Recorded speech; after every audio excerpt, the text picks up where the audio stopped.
Kevin quarter का जन्म 1960 में साउथ अफ्रीका के जोहानिसबर्ग में हुआ था। उन्होंने अपनी पढ़ाई के बाद पहले साउथ अफ्रीका की आर्मी को ज्वाइन किया, लेकिन आर्मी की कॉम्बैट ड्यूटी उन्हें बिल्कुल पसंद नहीं आई, इसलिए उन्होंने आर्मी छोड़कर एयरफोर्स ज्वाइन कर ली।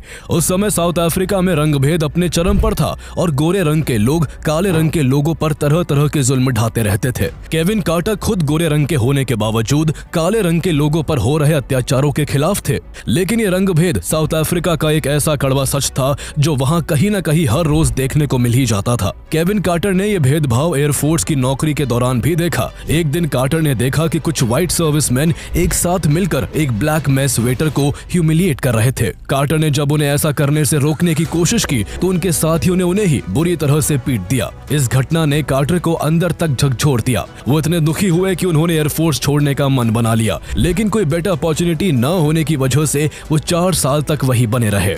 लेकिन 1983 में घटी चर्च स्ट्रीट बॉम्बिंग की घटना ने उनकी जिंदगी का रास्ता ही बदल दिया। 20 मई 1983 को साउथ अफ्रीका के प्रिटोरिया में स्थित एयरफोर्स हेडक्वार्टर्स के बाहर एक भयानक बम धमाका हुआ, जिससे 19 लोगों की मौत हो गई और 200 से ज्यादा लोग घायल हो गए। कार्टर उस समय प्रिटोरिया में ही थे और उन्होंने अपनी आंखों के सामने इस इंसिडेंट को होते देखा था। धमाके के बाद का मंजर बेहद खौफनाक था। सड़कों पर खून के धब्बे बिखरे हुए थे, घायल लोगों की चीख पुकार गूंज रही थी और हर तरफ तबाही का मंजर था। इस दर्दनाक मंजर ने कार्टर के मन पर गहरा असर डाला। यहीं से उनके भीतर फोटो जर्नलिस्ट बनने का ख्याल आया। कार्टर को लगा कि वो कैमरे के जरिए दुनिया को वो सच्चाई दिखा सकते हैं जो अक्सर अनदेखी रह जाती है। इसके बाद उन्होंने आर्मी छोड़कर फोटो जर्नलिज्म की दुनिया में कदम रखा और एक photo journalist group bang bang club के साथ जुड़ गए। ये ग्रुप रंगभेद से जुड़े इंसिडेंट को कैप्चर करके साउथ अफ्रीका में जारी रंगभेद को पूरी दुनिया के सामने लाने का काम कर रहा था। कार्टर ने अपने कैमरे के लेंस में साउथ अफ्रीका के दर्दनाक हालातों को कैद करना शुरू किया। उन्होंने वायलेंस और ब्रुटैलिटी की सैकड़ों घटनाओं को कवर किया, जिसमें बीटिंग्स, स्टैबिंग्स और गन शॉट्स जैसी ब्रूटल घटनाएं शामिल थी। इस दौरान ब्लैक लोगों के गले में तेल से भरे टायर को लटकाकर उसमें आग लगा दी जाती थी, जिससे उनका शरीर बुरी तरह से जल जाता था। जिस समय साउथ अफ्रीका में रंगभेद अपने चरम पर था, ठीक उसी समय एक और अफ्रीकन कंट्री सूडान एक भयानक सिविल वॉर से गुजर रहा था। Sudanese People's Liberation Army SPLA ने सरकार को उखाड़ फेंकने के लिए युद्ध छेड़ा हुआ था। ये संघर्ष इतना लंबा खिंच गया कि देश में हंगर क्राइसिस ने विकराल रूप ले लिया।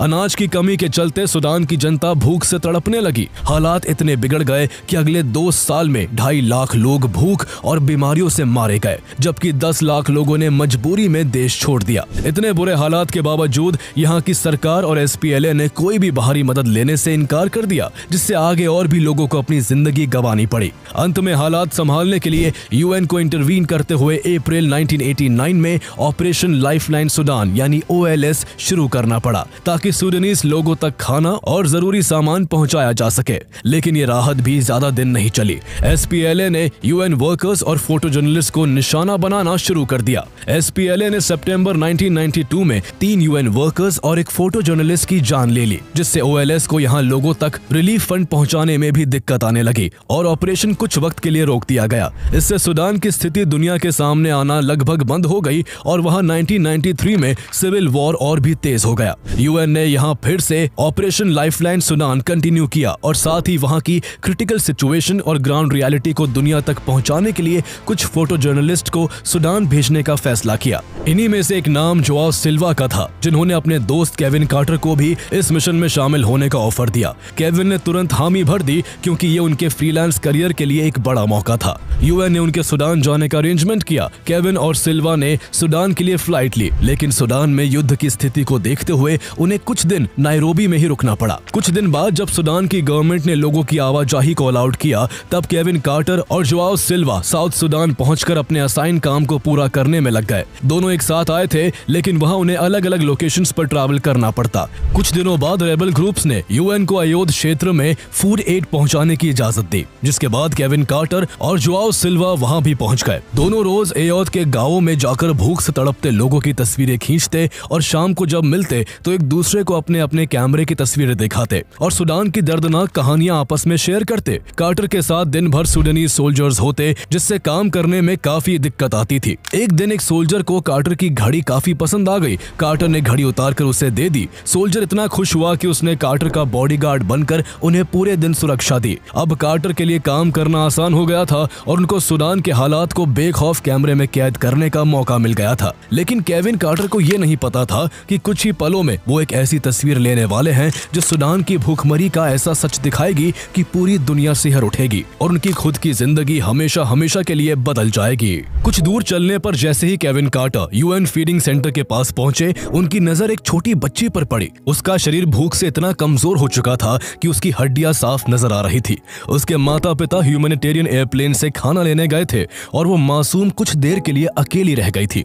जब पेरेंट्स काफी देर तक वापस नहीं आए तो वो बच्ची खुद घुटनों के बल रेंगते हुए यूएन फीडिंग सेंटर की ओर बढ़ने लगी। लेकिन कई दिनों से खाना ना मिलने की वजह से वो आगे बढ़ने की कोशिश में थक कर वही घुटनों के बल रुक गई।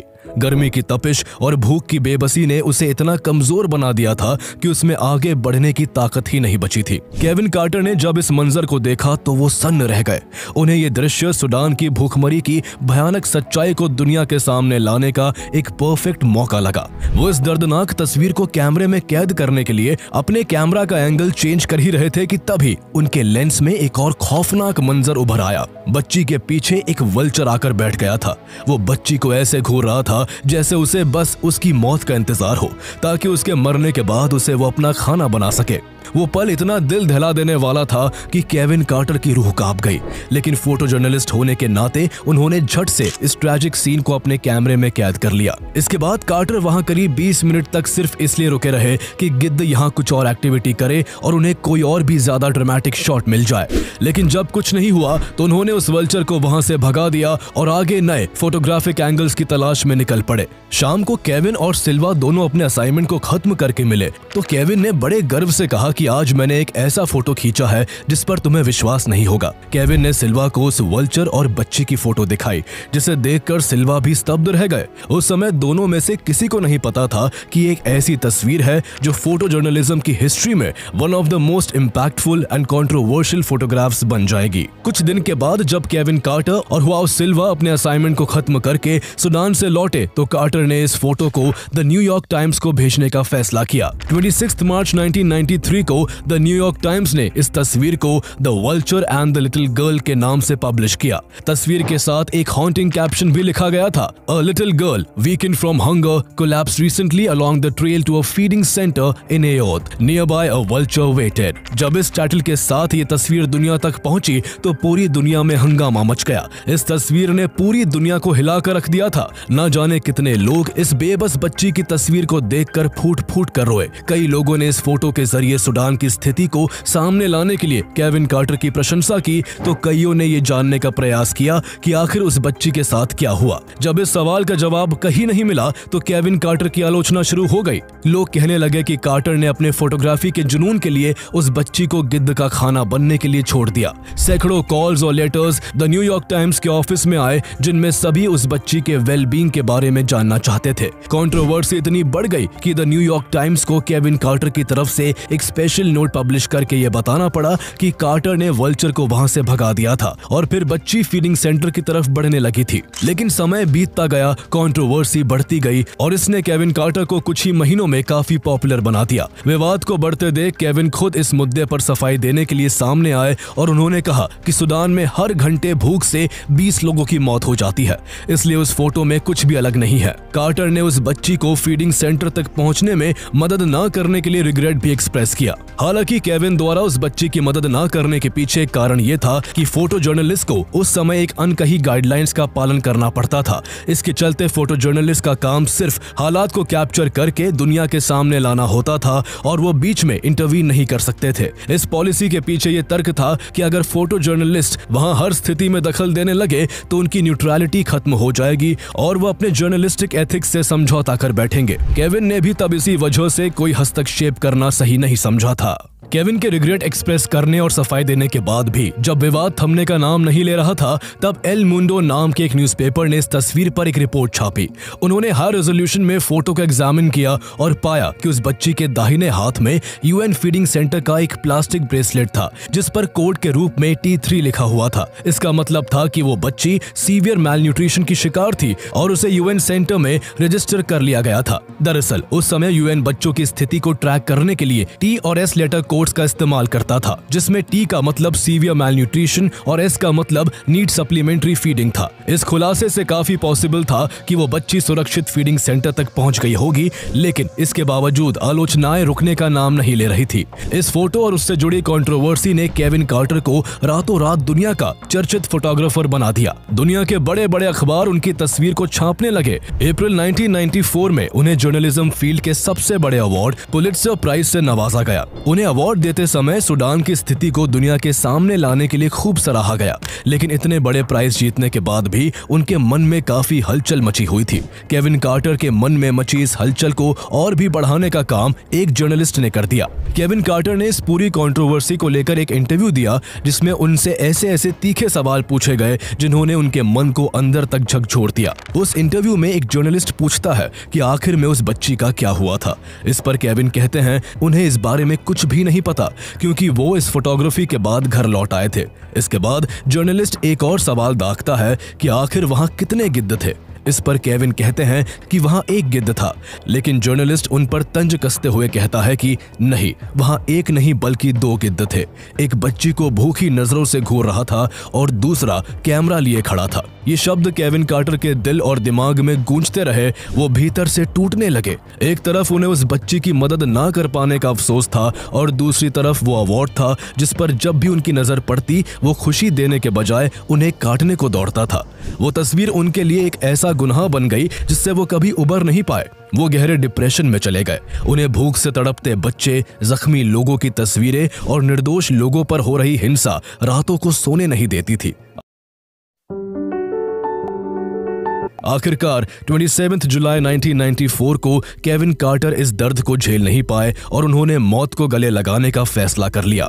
अपनी जिंदगी खत्म करने के लिए उन्होंने एक ऐसी जगह चुनी जहां उनकी बचपन की यादें थी। ये जगह थी जोहानिसबर्ग के फील्ड एंड स्टडी सेंटर में एक ब्लू गम ट्री के पास, जहां कार्टर ने बचपन में हंसते खेलते वक्त बिताया था। उन्होंने अपनी रेड निसान पिकअप ट्रक को वहां खड़ा किया, फिर सिल्वर गैफर टेप का इस्तेमाल करके एग्जॉस्ट पाइप से एक गार्डन होस को जोड़कर उसे ट्रक की विंडो से अंदर डाल दिया। वो गाड़ी में बैठ गए और इंजन ऑन कर दिया। इसके बाद केविन कार्टर अपना वॉकमैन में म्यूजिक चालू करके ट्रक की पिछली सीट पर अपने नैपसैक को तकिया बनाकर आंख बंद करके लेट गए। कुछ ही देर में कार्बन मोनोऑक्साइड पूरे ट्रक में भर गई और केविन कार्टर ने 33 साल की उम्र में वही दम तोड़ दिया। केविन ने पुलित्जर अवार्ड जीतने के करीब 4 महीने बाद ही अपनी जिंदगी खत्म कर ली थी। जैसे ही अवार्ड विनिंग फोटो जर्नलिस्ट की आत्महत्या की खबर सामने आई, पूरी दुनिया हैरान रह गई। खुद को खत्म करने से पहले केविन ने एक नोट भी छोड़ा था, जिसमें उन्होंने लिखा था, आई एम रियली सॉरी। अब मेरी जिंदगी का दर्द उस हद तक पहुंच गया है कि मेरी जिंदगी में अब खुशी का कोई वजूद ही नहीं बचा है। मैं टूट चुका हूं। मुझे हर समय चारों तरफ हो रही हत्याएं, बिखरी हुई लाशें, गुस्से और दर्द की डरावनी तस्वीरें सताती रहती है। मेरी आंखों के सामने भूख से तड़पते लोगों की तस्वीरें आती रहती है। इसलिए मैं अपनी जिंदगी खत्म कर रहा हूं और अपने दोस्त केन को ज्वाइन करने जा रहा हूं। केन केविन का फोटोग्राफर फ्रेंड था, जिसकी